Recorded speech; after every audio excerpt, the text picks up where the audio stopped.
The Measuring Tape is Missing. Story by Wayne Harry Johnson, Jr. Read by Alex Galic. Copyright 2020. I was jolted awake because my leg was freezing. It was so cold that I was losing feeling in the skin on my thigh. Spending the weekend at the lake in November was always cold, especially in a cabin with no insulation, but this was crazy. Why was my leg exposed? I looked at Heather. She was still sleeping. I listened for sounds coming from the other room. Just the sound of the fan running. I covered my leg, and that's when I felt the wet spots, 2 wet spots in fact, one at my hip and the other at the very end of my big toe. What the hell? Was it a joke? I smelt the liquid, not knowing what to expect. Pike. It smelled just like northern pike. Yuck, we didn't even go fishing. How the hell did someone put slimy northern pike water on my hip and big toe? Heather was stirring now. I didn't want to alarm her. She had never been here before and had reservations about coming, but after last night's party at the kitchen table, I think she was warming to the place. But I don't want to tell her about this incident. She reached under the blanket and started rubbing me. I tried to wiggle away, but she was insistent. I didn't want her to feel the wet spot. Too late. Her hand stopped. There was an awkward pause, and then she looked at me like I had pissed my pants. I convinced her I had gone out to the outhouse and bumped into a lawn chair that had water on it. She bought it and got up and started heating water to wash her hands. The others started stirring. Les and Vicky had finally decided to get serious, and so they got drunk and went to bed together. After breakfast, which is an event in a tiny cabin with no running water, I couldn't stop thinking about my frozen leg and the stinky water. I eyed Les up. He had no hint of a practical joke about him. He has no poker face. So we just started the day. My brother called and wanted me to fix the door on the shed. It had rotted, so we needed to buy a new board and attach it to the hinges. Easy. Les said we should measure it. We started digging in the drawers and in the white cabinet of odds and ends. Nothing. I'm sure there are at least 2 measuring tapes here. Les and I keep digging. Nothing. I decide we will just go buy a cheap one. It sucks because we will have to make 2 trips, one for the tape measure and one to buy the board at the lumberyard. Heather laughs and tells us that she and Vicky will plan dinner and play cards while the boys figure it out. So Les and I get in the truck and go. We drive there in silence, and then on the way back, after getting the tape, I mention how cold it was. Les just shrugs. He tells me he was warm and didn't even get up to piss. I asked about Vicky. He just smiled. After measuring the old door and getting it cut, we replaced it without incident. I sent a picture to my brother, and he suggested painting it. I told him to fuck off. He stopped texting. We ate dinner and started drinking. Heavily. Vicky and Les were in some kind of competition with one another. They would both be puking tonight. Then I laughed hysterically. Heather made me walk her to the outhouse every time she had to piss. I was nice about it, but it got annoying after the 10th time.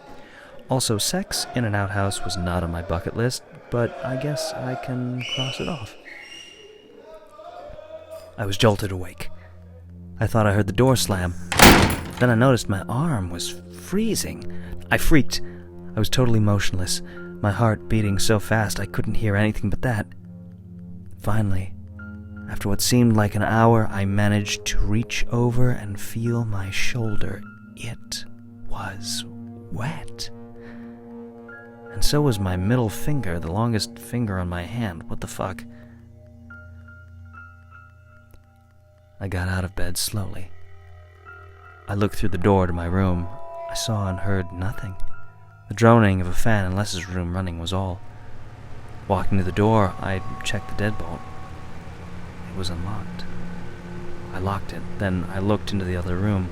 Les and Vicky were sleeping. The smell of northern pike filled my nose. I stepped in an icy pool of water on the floor. As I cleaned it up, it was like someone had just slapped a slimy northern right here on the floor. It was so weird. I spent the next half hour of heating water and cleaning up the spot in my arm. The sun started coming up, so I went out to the pump to get more water. Filling the bucket, looking at the dock, I couldn't believe what I was seeing. Wet footprints on the dock. One leading on and one leading off. Chills shot through me. I grabbed the bucket and ran up the little hill to the cabin and locked the door behind me. I looked frantically at the lake. What the hell was happening? I got back in bed, shivering. Heather got close to me and warmed me up. She has a talent, truly. She managed to get me to relax. She was relentless. I would need another bath after this. Finally, sleep. The measuring tape is missing, is all Les said. I froze.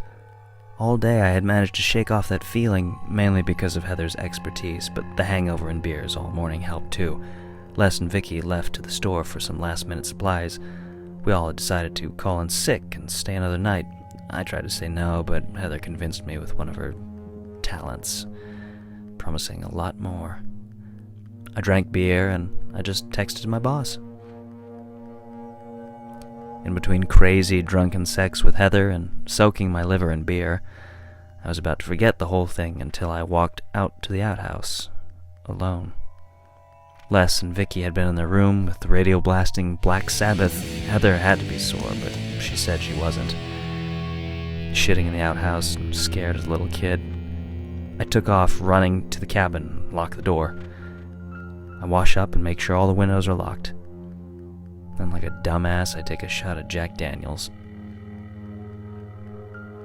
In bed, Heather won't stop. She is a robot, a crazy nocturnal robot. It's intoxicating. But I'm fucked up.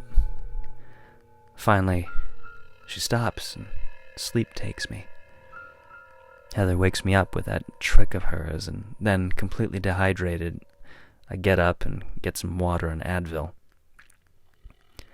The moon has illuminated everything. The leaves are long gone, and I see the dock perfectly. What a fucking weirdo I am. I have been drinking and screwing for 3 days. I'm just imagining it all. I laugh out loud and go outside to take a piss. I shoot awake. My whole body is freezing. My face feels wet, and the stench of northern pike fills my nose. I look at Heather. Her face is covered in the water, and her entire perfect body is exposed. I look down towards the end of the bed. What the fuck is it? What the fuck is it? What does it have in its hand? I'm terrified. I can't move. It reaches its arms out. Its webbed hand pulls the measuring tape out and touches Heather's hip. Then the tape is released, and the man-sized thing with gills writes down the measurements in its notebook. It's measuring us? Are you kidding? Why is the gill man measuring us? Heather won't even look at me. This car ride home is brutal. Les even thinks I'm crazy. I don't blame them. All I was saying since the incident is, it was a gill man and he was measuring us. I can't form any other words now and only chuckle to myself nervously when they look at me. I'm sure I'm insane. Yes, only an insane person would think a gill man would sneak into your cabin at night and measure you and your friends. Yes, only a crazy person would say that. This has been a dramatic reading of The Measuring Tape is Missing, written by Wayne Harry Johnson Jr. and read by Alex Galic.